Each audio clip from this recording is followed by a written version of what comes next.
In Arabic, the name of Muhammad, Muhammad's got many names, but one of the most important names is Mustafa.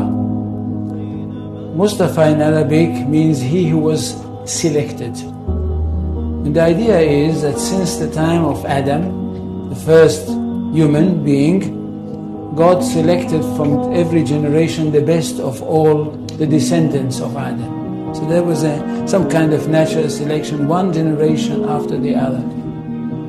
Until at the end, he selected the best of the best of the best of the best. And this is the Prophet Muhammad. And he chose him to give him his word, the exact word of God, and of course selected him to be the prophet that will bring to humanity the finest of all revelations. This is Islam. That we are talking about a culture which is highly rich, highly interesting, and highly rewarding. And that's what the most important thing. It's highly rewarding because basically for the ordinary person, it's a very, very simple religion. I'm not talking about philosophers, I'm not talking about academicians, I'm not talking about the great theologians, I'm talking about the simple person for whom Islam is the most rewarding of all religions. At the end of the story, if he is a good Muslim, when he dies, he is going to go straight into paradise, and paradise is described in the most colorful way possible in the Quran.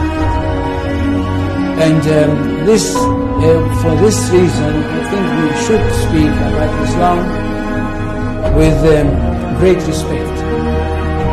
And not just, as I can hear some people say, well, it's Islam, it's not. No, it's not.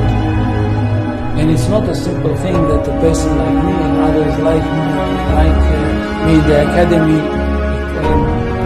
in fact, dedicated their life for the studying of this culture.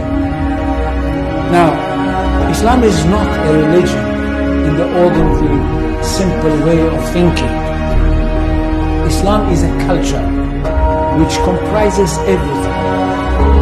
And most of it is a culture based on revelation, and it is a culture which is based on a legal system. It is basically a legal system. It is a legal system which comprises everything. It comprises the life of the individual, it comprises the life of the society, it comprises the state. That's one thing. Secondly, it is a world religion. It's not like Judaism, which is not a world religion. It's connected with the chosen people and it's only for them. And it's not connected with the territory of the world, it's connected with one small country. Islam is a world religion connected with the world, and it wants to establish world order. For Islam, the whole world is one state. And all the people of the world are those people who live in this one state. Now when Muhammad came with this idea, the words came from God to him. And it says, I don't know how many people know Arabic here. So I will not quote in Arabic. In Surah 61, verses 11-13, we hear that God sent Muhammad with a true religion, with the right message, with the right path, in order that it should overcome all the other religions. Which means that there is only one truth. Jews and Christians, which are called the people of the book, had once their own truth, but they were not a very good custodians, and they falsified their books. That's why Allah had to send another prophet, a modern prophet, that should bring the last word of God and the only word of God. to humanity. This is the Quran. Nothing can be superior to it.